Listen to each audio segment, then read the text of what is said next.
Well, yesterday the minister, if I could move to English, yesterday the minister talked a lot about a farming analogy. As we go into this cold winter, she talked about how farmers deal with cold winters.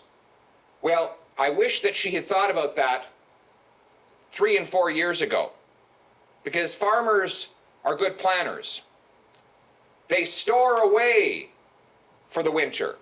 They build up surpluses when the sun is shining, so that when the cold, dark days of winter arrive, they have the supplies to get them through until the sun comes back up over the horizon and the snow melts and the crops are ready to be planted again. But what did this government do when the sun was shining? Well, we just learned yesterday that last year, before the coronavirus even hit, they ran a $40 billion deficit, almost twice what they promised it would be during the election.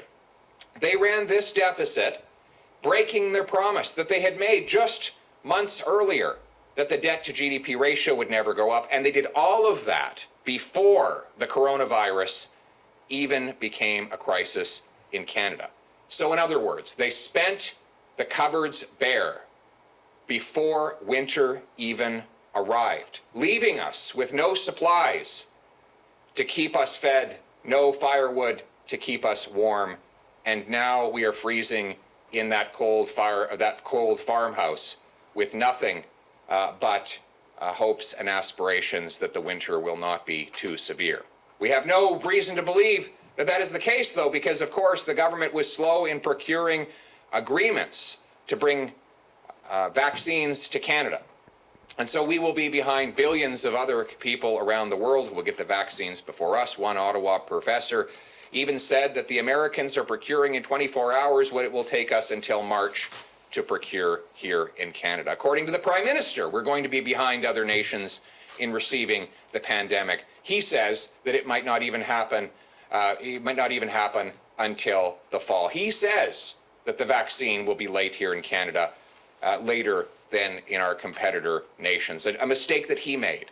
And so, with the biggest deficit in the G20, the highest costs of all our competitors, we are getting among the worst results. The worst results in jobs, the second highest in the G7. The worst results among our competitors in getting a vaccine. The worst results in protecting our finances for the future. And let me talk briefly about that future. The government says don't worry about the debt. It's not so bad, and interest rates are low.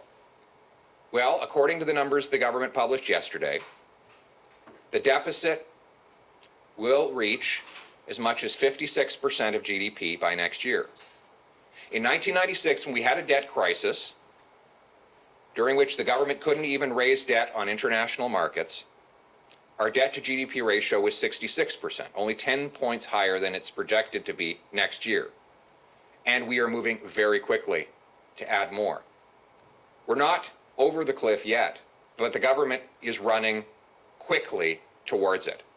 And if we do not come forward with a plan to get people paychecks that not only put food on their tables, but revenues back in government coffers, then we could eventually fall off that cliff. And that would be a terrifying financial, social, and economic result for this country.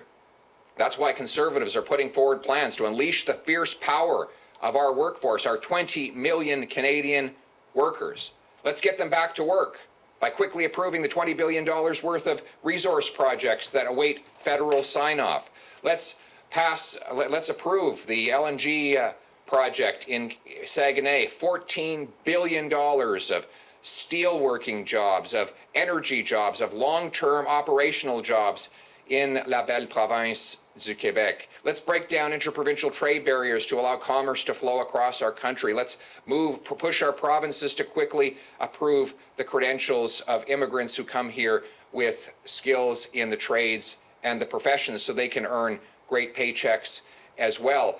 Let's fix the tax system so that it no longer punishes people for working. Let's make it quicker to get approval for the construction, for permits for construction of factories, warehouses, plants, mines, which now take 168 days longer to approve here in Canada than they do in the United States. We are now the 34th out of 35 OECD nations in terms of the time it takes to get approval to build something.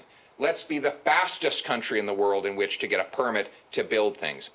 That would unleash the fierce power of our 20 million Canadian workers to earn bigger paychecks that will put food on their tables, put revenues in our cherished social programs, and make all of us better off. That's the plan we needed yesterday, but it's not too late. We're prepared to work with the government to make it happen in the future.